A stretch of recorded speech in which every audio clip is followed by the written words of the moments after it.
buck 855. Nice sheath. I like the sheath. Belt cutter. Looking brand new. 2000. Little dust on the grip. That's alright. Grip. Oh. Isn't that like a tanto blade? Well, it's kind of a tanto, but it's supposed to be like a chisel pry bar. It's a little sharp. Oh man, that motherfucker is sharp, buddy. What is this? It's a sheath.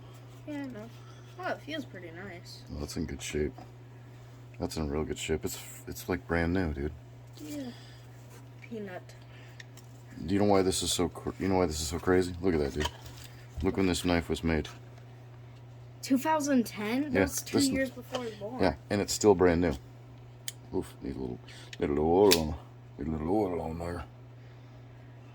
That's really cool. Daddy, I like you a lot.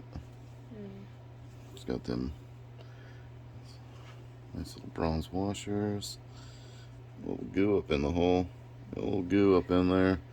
I'll take this little beaster apart and give it a good clean job. Somebody done threw some actual grease up in there. Freaking actual grease up in there. In it. Yeah. In it. Yeah. I'm serious. It really looks like some sort of axle grease or something. It's either that or it's so new. That's like the original shipping grease that they put on some of them. That is Pimp Daddy Warbucks full.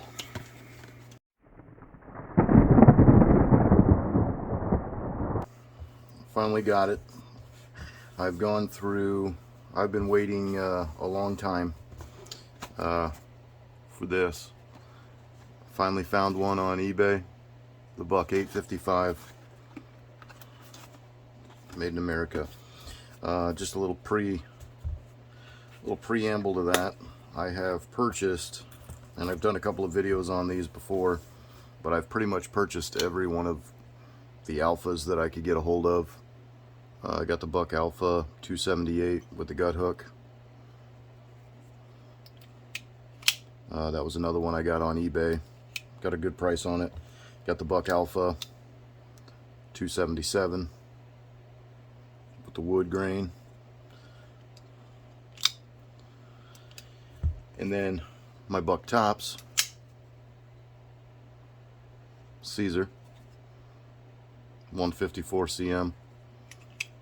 I want to say this one, yeah, this one is 154 cm as well.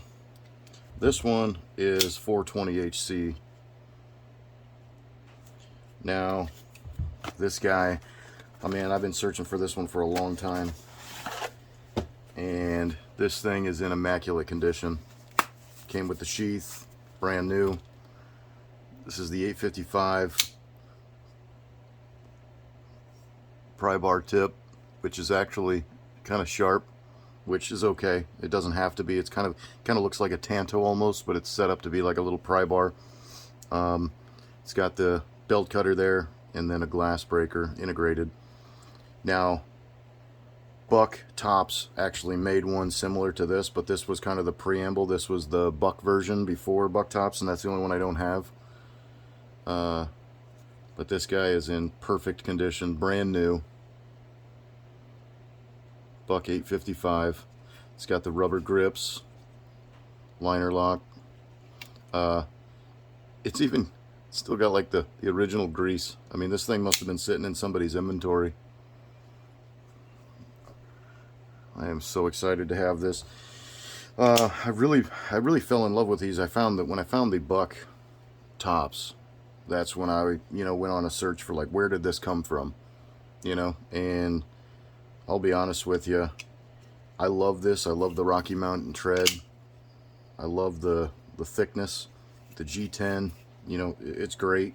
This thing fits just immaculate. The modified Tano. Tops did a really good job when they got with Buck on this one. But looking up where it all came from was the alphas, which, God, remember some beautiful knives. I never really was a Buck fan growing up, but I'll tell you, these things, these are sexy. And I heard recently that Buck is going to come back in 23 with the Alpha series, so I'm excited. These are all original, you know, original Buck Alpha series knives. God, that thing just snaps open beautifully.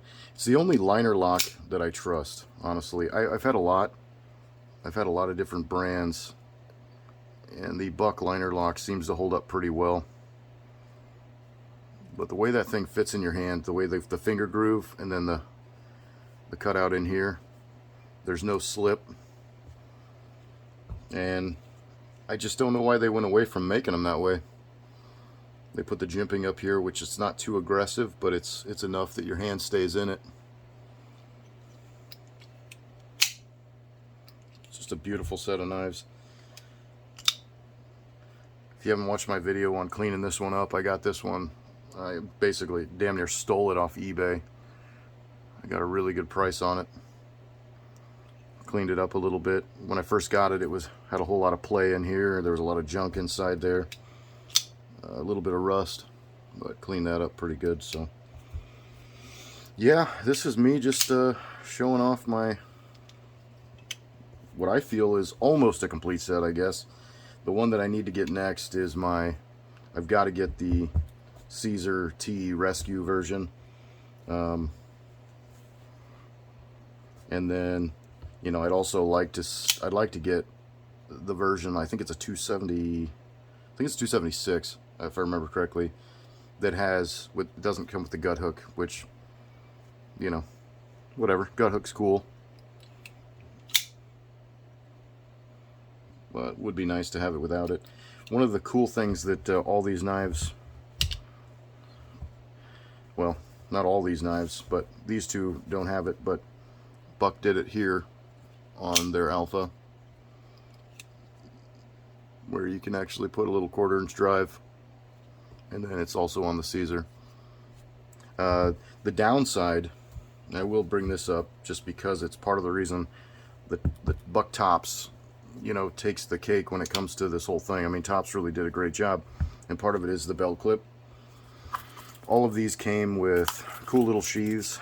I've never been a huge, you know, sheath fan as far as a folding knife goes, but I will say this sheath, this is probably my favorite Buck sheath that I've found. It's got the horizontal carry if you want, or you can do vertical carry, either way. Just kind of cool little Velcro. Man, that is one sexy knife.